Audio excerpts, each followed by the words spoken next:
ॐ भर्जनं भवबीजानां मर्जनं सुखसम्पदा तर्जनं यमदूतानां राम रामेति गर्जनम्.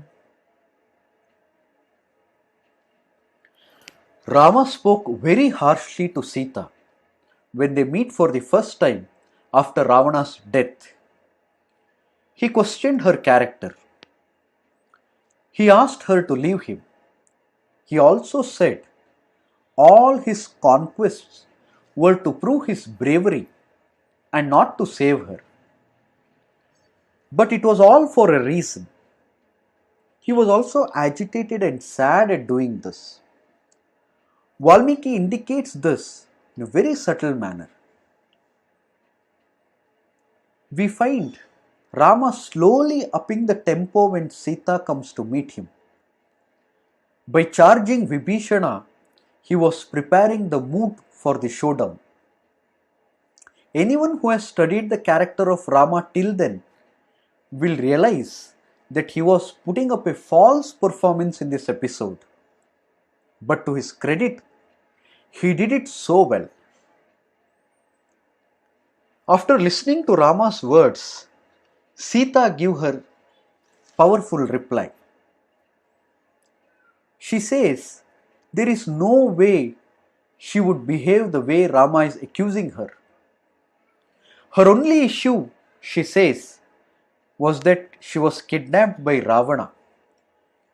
She could not help much being a weak woman before a mighty Ravana. Apart from that, she says she has not done any mistake. She says she lived all the while with the belief that Rama will come and save her. After listening to Hanumanta, she renewed her belief and held her breath. She also reminds him that she also is not any ordinary girl. She questions Rama. Why would not he believe in her after staying with her for so long? After Rama is unmoved by her words, Sita herself asks Lakshmana to prepare the fire for the ordeal. She takes a vow of her purity and decides to walk into the fire. It should be noted that it is not Rama who forced Sita to undertake the trial by fire. Rama at the most can be accused of allowing the act, but not forcing the act on her. In fact, when Sita asks Lakshmana to prepare the fire, Lakshmana looks at Rama.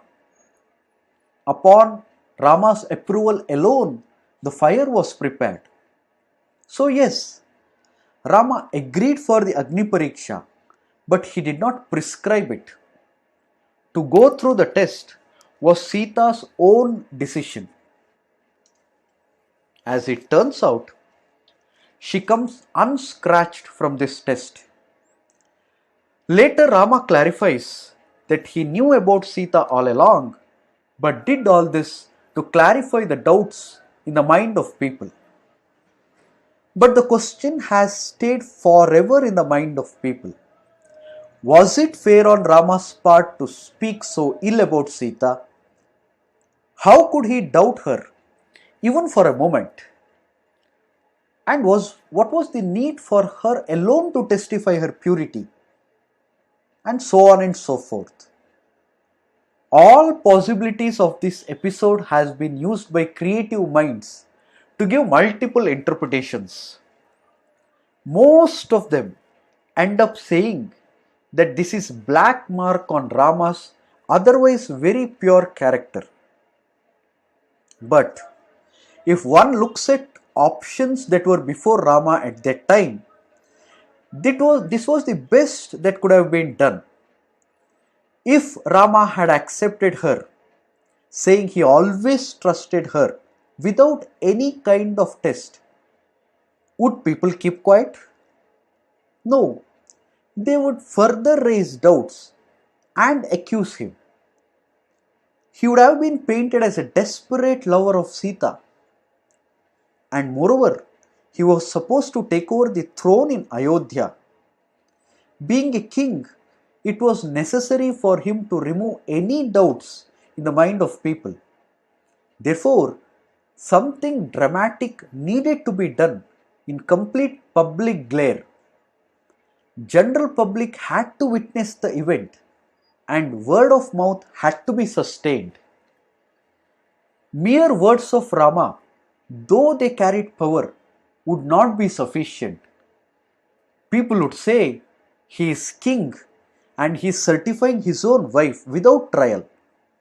How reliable that would be. Trust of people is important for a ruler. Remember, it was a monarchy where people did not have a chance to change the ruler once in 5 years. King had to earn and retain the trust of his citizens as long he was in power. Rulers have to sacrifice their private lives. For those who consider the entire nation as their family, personal relationship comes with a cost. But when it comes to shouldering the troubles, family always comes first. Great rulers suffer and their families also go through difficult times just to make citizens' life better. It is very difficult to find a great leader who had a fruitful public life and a peaceful family life. One should be ready to pay a huge personal price to serve people. This is what Rama and Sita demonstrated in this episode. Rama proved that he is now ready to take the mantle of kingship by putting himself in the difficult position and proving that he could sacrifice his family life. Sita proved that she is an able companion in this journey. Both, being ideal couple as they always were, carried the burden themselves. If Ramarajya is an ideal model, it was built over the foundation of sacrifice by this couple. Swasti prajabhyam paribalayantam nyayena margena mahim mahishaha go brahmanebhya shubhamastu nityam loka samasta sukhino bhavantu.